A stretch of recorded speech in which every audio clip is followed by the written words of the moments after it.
আসসালামু আলাইকুম এভরিওয়ান, যারা এই মুহূর্তে ইউজড মার্কেট থেকে একটা আইফোন কেনার চিন্তা ভাবনা করছেন বাজেট 30 থেকে 60,000 টাকার মধ্যে, তাদের জন্য আজকের ভিডিওটা খুব ইম্পর্টেন্ট হতে যাচ্ছে। কারণ এই 30 থেকে 60,000 টাকা বাজেটে এই মুহূর্তে প্রিয়ন মার্কেট থেকে আপনি একটা ইউজড আইফোন কোন বাজেটে কোনটা নিতে পারেন, কোনটা আপনার জন্য বেস্ট হবে সেটাই জানাবো এবং সেই গাইডলাইনটাই দিব এই ভিডিওর মাধ্যমে।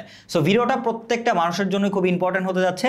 আশা করছি এই ভিডিওটা আপনার কাছে যথেষ্ট ভালো লাগবে। সো তার জন্য হলো চ্যানেলটা একটা সাবস্ক্রাইব করবেন, ভিডিওতে একটা লাইক করবেন এবং আপনার মনের মতামত অবশ্যই কমেন্ট করে জানাবেন। সো আমরা খুব বেশি কথা বলবো না, আমাদের বেশ কয়েকদিন ধরে রিসার্চ করার পরে ফাইনালি এই যে গাইডলাইন এইটা আজকে এই ভিডিওর মাধ্যমে আপনাদের সাথে শেয়ার করব। সো চলুন শুরু করা যাক। প্রথমত ভিডিওর শুরুতে আপনাদেরকে আজকে ডেটটা মেনশন করে দিই। এর কারণ হচ্ছে যে প্রিয়ন মার্কেটের যে ফোনগুলো এগুলো কিন্তু ডে বাই ডে প্রাইস ওঠানামা করে। এবং আরেকটা ব্যাপার আপনাদের সাথে শেয়ার করি যে এই ইউজ মার্কেটের যে ফোনগুলো এগুলোর প্রত্যেকটার প্রাইস কিন্তু আলাদা আলাদা হয়ে থাকে। এটা কত জিবি, ফোনটার সাথে কি কি রয়েছে এবং ফোনটার কন্ডিশন কেমন সবকিছুর উপরে ডিপেন্ড করে। সো ওভারঅল গড় একটা প্রাইস ধরে এবং আজকের যে বাজেট গাইডলাইন সেটা আপনাদের সাথে শেয়ার করব। সো আজকের তারিখটা হচ্ছে 2025 জুলাই মাসের 28 তারিখ। সো প্রথমত আমরা চলে যাই একদম লো বাজেট থেকে হাই বাজেট পর্যন্ত। আপনার বাজেট যদি একদমই 30,000 টাকার আশেপাশে হয়ে থাকে, 2,000 টাকা এদিক সেদিক 2-3,000, তাহলে আপনি যেই ফোনটা এই মুহূর্তে পেতে পারেন সেটা হচ্ছে আইফোন 12। আইফোন 12 ফোনটা আপনি যদি বক্স ছাড়া নেন তাহলে হয়তো 30-32,000 টাকার আশেপাশে কিন্তু পেয়ে যাবেন। এবং আমার কাছে মনে হয় যে এই বাজেটে আইফোন 12টা বেশ দারুণ একটা চয়েস।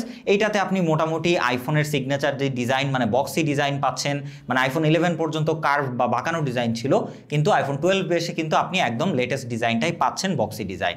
এর পাশাপাশি আপনি সব কিছু কিন্তু বেশ দারুণ দারুণ এক্সপিরিয়েন্স পাবেন পারফরমেন্স সেক্টরে, ডিসপ্লের দিক থেকে অথবা আদার্স সব ইউজার এক্সপিরিয়েন্সের দিক থেকে। সো আপনি যদি 30,000 টাকার আশেপাশে একটা আইফোন নিতে চান তাহলে আমি এই মুহূর্তে বলবো আপনার জন্য আইফোন 12টা কিন্তু বেশ দারুণ একটা চয়েস। সো এরপরে যাদের বাজেটটা আরেকটু বেশি মানে হচ্ছে 35,000 টাকার আশেপাশে, তাদের জন্য কিন্তু আইফোন 11 প্রোটা বেশ দারুণ একটা চয়েস। কারণ এই বাজেটে আপনি একটা প্রো ভেরিয়েন্টের স্মার্টফোন পাচ্ছেন যেখানে 3টা ক্যামেরা লেন্স থাকবে। আপনি পোর্ট্রেটে ডিফারেন্ট ফোকাল লেন্থে কিন্তু পোর্ট্রেট নিতে পারবেন। আদারওয়াইজ আদার্স সব সেগমেন্ট থেকেও আপনি একটা প্রো ভেরিয়েন্টের ফিচার্স পাবেন এই আইফোন 11 প্রো থেকে। সো বাজেটটা যদি আপনি আরেকটু ইনক্রিজ করতে পারেন, মানে হচ্ছে আপনি 37,000, 38,000 বা 40,000 টাকার একটু নিচে বা আশেপাশে, তাহলে কিন্তু আপনি পেয়ে যাবেন আইফোন 11 প্রো ম্যাক্স। সো আপনি যদি একদম কম বাজেটের মধ্যে একটা ম্যাক্স ভেরিয়েন্টের স্মার্টফোন নিতে চান 40,000 টাকার নিচে, তাহলে কিন্তু আপনার জন্য আইফোন 11 প্রো ম্যাক্স ছাড়া আর তেমন কোনো অপশনই নাই। সো আপনি আরেকটু বাজেট ইনক্রিজ করতে পারলে 40,000 টাকার একটু নিচে আপনি আইফোন 11 প্রো ম্যাক্স পেয়ে যাবেন। ফাইনালি চলে যাই, বাজেট যদি 40 হয় তবে আপনি ম্যাক্স ভেরিয়েন্টটাকেও যদি স্কিপ করতে চান তাহলে আপনি মোটামুটি 40 থেকে 42-43,000 টাকার মধ্যে এখন মার্কেটে দুইটা মডেল পাবেন, আইফোন 13 এবং আইফোন 12 প্রো। সো এইখানে দুইটা কিন্তু ইউজার আলাদা আলাদা হয়ে যায়। আপনি যদি বেটার পারফরমেন্স চান, সিনেমাটিক মোডে ভিডিও করতে চান, পোর্ট্রেট মানে ব্লার করে ভিডিও করতে চান, তাহলে কিন্তু তাদের জন্য আইফোন 13টা বেটার। কারণ আইফোন 13ই এমন একটা আইফোনের মডেল যেটাতে কিন্তু সর্বপ্রথম তারা সিনেমাটিক মোডে ভিডিও করার সুযোগ দিয়েছিল। সো এটা যদি আপনি চান বা ভিডিও সেগমেন্ট বা ভিডিও সেন্ট্রিক এবং পারফরমেন্সও একটু বেটার, এটা যদি আপনি চান তাহলে কিন্তু আইফোন 13টা আপনার জন্য বেটার চয়েস। তবে যদি আপনার টেলিফটো লেন্সের দরকার হয়ে থাকে, মানে আপনি প্রত্যেকটা লেন্সেরই কিন্তু সুযোগ সুবিধা নিতে চান, সো তাদের জন্য কিন্তু ফটোগ্রাফি সেন্ট্রিক যে আইফোনটা হতে পারে 40,000, 42-43,000 টাকার মধ্যে, সেটা হচ্ছে আইফোন 12 প্রো। সো এইটাও কিন্তু বেশ দারুণ একটা চয়েস। এই বাজেটে একটা আপগ্রেড প্রো মডেলের স্মার্টফোন যদি আপনি নিতে চান তাহলে 12 প্রো এটাও কিন্তু বেশ ভালো একটা চয়েস। এবার আমরা চলে যাব এক ধাক্কায় মোটামুটি 50 থেকে 52-53,000 টাকা রেঞ্জের মধ্যে, যেখানে আসলে অপশন খুব একটা নাই। মোটামুটি আপনি যদি একটু খোঁজ খবর নিতে পারেন বা খুঁজে টুজে নিতে পারেন, ব্যাটারি হেলথ কম থাকে, শুধু ফোন হয়ে থাকে, তাহলে হয়তো আপনারা আইফোন 12 প্রো ম্যাক্সটা পেয়ে যেতে পারেন এই 43-44,000 টাকায় বা 45,000 টাকার নিচে। আর হচ্ছে আপনি পাবেন আইফোন 14। সো এইখানে যারা হচ্ছে একটা ম্যাক্স ভেরিয়েন্টের ফোন নিতে চান যেখানে ট্রিপল ক্যামেরা থাকবে, বড়সড় ফোন হতে হবে, তাদের জন্য কিন্তু আইফোন 12 প্রো ম্যাক্সটা বেশ ভালো একটা চয়েস। তবে সেখানে হচ্ছে আপনি যদি একটু আপার ভেরিয়েন্ট বা আপগ্রেড একটা মডেল চান, আপনার টেলিফটো লেন্সের খুব একটা দরকার নাই, আপনি ভালো কন্ডিশনে বক্সটক সহ একটা ফোন নিতে চান, তাহলে কিন্তু আইফোনের 14টাও মোটামুটি বেশ দারুণ একটা চয়েস। কারণ ওইখানে আপনি আপডেট চিপসেট পাবেন, ক্যামেরাতেও বেশ ডিটেলে অনেকটা আপগ্রেড পাবেন, সফটওয়্যারের দিক থেকেও আপনি বেটার সফটওয়্যার সাপোর্ট পাবেন। সব কিছু মিলিয়ে কিন্তু আইফোন 14টাও মোটামুটি এই বাজেটে স্ট্যান্ডার্ড একটা চয়েস। তবে এখানে আবার বলে দিচ্ছি যে আপনার বাজেটটা যদি আরেকটু ইনক্রিজ করতে পারেন তাহলে আইফোন 12 প্রো ম্যাক্সটাও কিন্তু খুব একটা খারাপ না।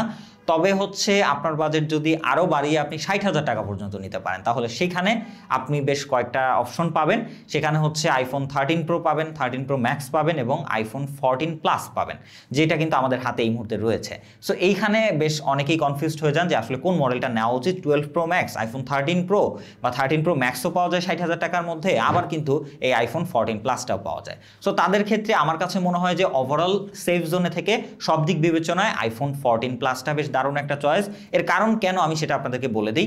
প্রথমত হচ্ছে যে আমরা যদি 12 প্রো ম্যাক্সের কথা বলি, সেইটা আপনি কিন্তু মোটামুটি 2 জেনারেশনের ব্যাকডেট একটা ফোন নিচ্ছেন। সেক্ষেত্রে ম্যাক্স ভেরিয়েন্টের ফোন হলো আপনার ব্যাটারিতে অনেকটা কমতি থাকবে, ব্যাটারি জনিত অনেক প্যারা খাতে হবে। এছাড়াও কিন্তু ক্যামেরার ডিটেল বলেন, পারফরমেন্স বলেন, সেদিক থেকেও কিন্তু আপনার অনেকটাই কমতি রয়েছে 12 প্রো ম্যাক্সে। সেক্ষেত্রে যদি আমরা 13 সিরিজের কথা বলি, 13 প্রো এবং 13 প্রো ম্যাক্স আপনারা সবাই জানেন এবং অনেকে আবার জানেনও না যে এই দুইটা মডেলে প্রচুর পরিমাণে ডিসপ্লে ইস্যু রয়েছে। সেক্ষেত্রে আমি অবশ্যই বলবো না যে আপনি এত দাম দিয়ে একটা ফোন কিনে একদম 90% ডিসপ্লেতে প্রবলেম হবে এরকম একটা রিস্কি স্মার্টফোনের মডেল আপনি কিনে ফেলেন। তো সেক্ষেত্রে এই দুইটা মডেল আমি টোটালি স্কিপ করে দিব আমাদের লিস্ট থেকে, 13 প্রো এবং 13 প্রো ম্যাক্স। তাহলে বেঁচে থাকে এই আইফোন 14 প্লাস। তো কেন আসলে 60,000 টাকায় এই আইফোন 14 প্লাস? বিকজ প্রথমত হচ্ছে এর বিগার ব্যাটারি, যেটা কিন্তু আইফোনের এই প্রিয়ন ফোনগুলোতে আমরা সব থেকে বেশি প্যারা খাই। মানে ইউজ কিনতে গেলে ব্যাটারি হেলথের অবস্থাও ভালো থাকে না খুব একটা, তারপরে ওই ফোন কিনে আমরা ব্যাটারি জনিত প্রচুর ইস্যুতে পড়ি। একটা 60,000 টাকার দামের ফোন কিনে আপনি যদি ব্যাটারি দিনে 2-3বার চার্জ করা লাগে, সেটা আসলে ব্যবহার করে আপনি হার্ডওয়্যার বা অন্যান্য সেগমেন্ট যতই ভালো হোক ওইটা চালিয়ে কিন্তু আপনি খুব একটা মজা পাবেন না। তো সেক্ষেত্রে আইফোন 14 প্লাসে আপনারা দারুণ ব্যাটারি ব্যাকআপ পাবেন। আমরা কিন্তু রিসেন্টলি এটার ফুল রিভিউ করেছি, চাইলে আপনারা সেটাও দেখে নিতে পারেন, যেখানে আমরা 5.5 থেকে 6 ঘন্টার আশেপাশে কিন্তু স্ক্রিন অন টাইম পেয়েছি। সো এটা কিন্তু বেশ ভালো একটা বিষয়। তার সাথে সাথে এখানে বড়সড় ডিসপ্লে পাচ্ছেন, মানে একটা ম্যাক্স ভেরিয়েন্ট বা প্লাস প্রো ভেরিয়েন্টের স্মার্টফোনের যেই ফিল আপনি কিন্তু সেটা পাবেন এই 14 প্লাস থেকে। এছাড়াও ক্যামেরাতে সিনেমাটিক মোড রয়েছে, 4K 60 FPS এ ভিডিও করতে পারবেন। এছাড়াও কিন্তু 4K 30 FPS এ সিনেমাটিক মোডে ভিডিও করতে পারবেন। এছাড়াও এর পারফরমেন্স বা চিপসেট সব দিক থেকে কিন্তু আপনি আপগ্রেড পাচ্ছেন।